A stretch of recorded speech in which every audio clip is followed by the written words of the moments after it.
defending against these same two men, Ted DiBiase and Hacksaw Duggan, and close to stipulation, the loser of the fall must leave Mid-South for 60 days.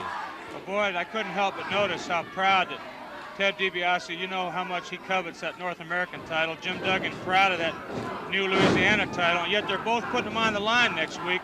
I'll tell you in just a minute, this action in the ring is something.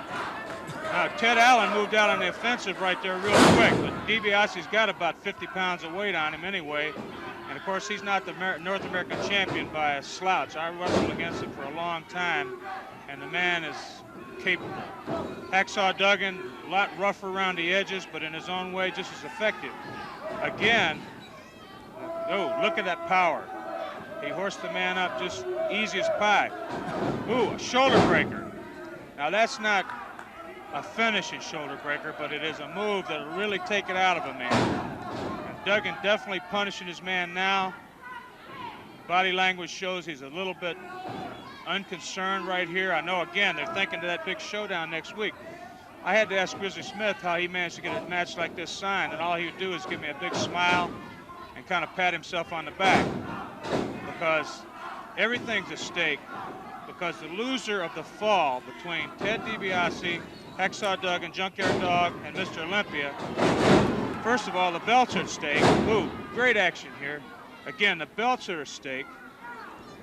Then no disqualification. The belts are going to change hands. Plus, the loser of the fall has to leave the area for 60 days. Well, if a champion can't defend his belt within 30 days, he has to forfeit it.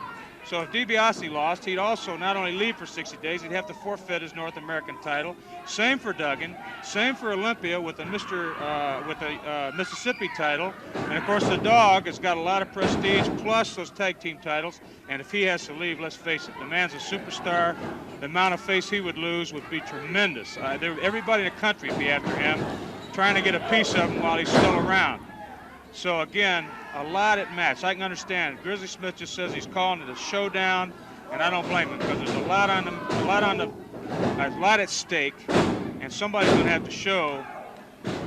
They show a lot of courage for one thing going into that kind of match, because somebody's going to lose something.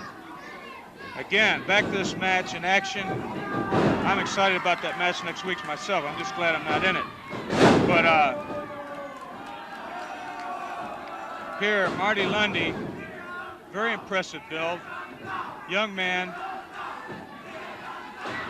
Obviously in good shape.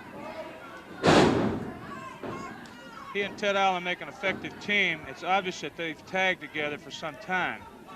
They complement each other, but again, we're talking about North American champion, Louisiana champion, top contenders for the tag titles, Mid-South tag titles.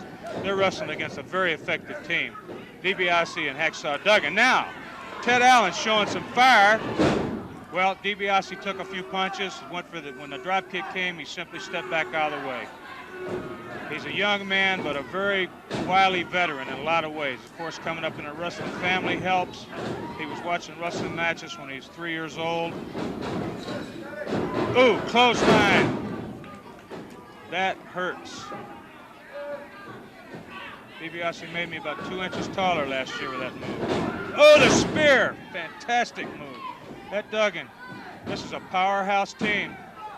Powerhouse. Next week is going to be something, Boyd. Hacksaw Duggan and Ted DiBiase priming up for the showdown battle.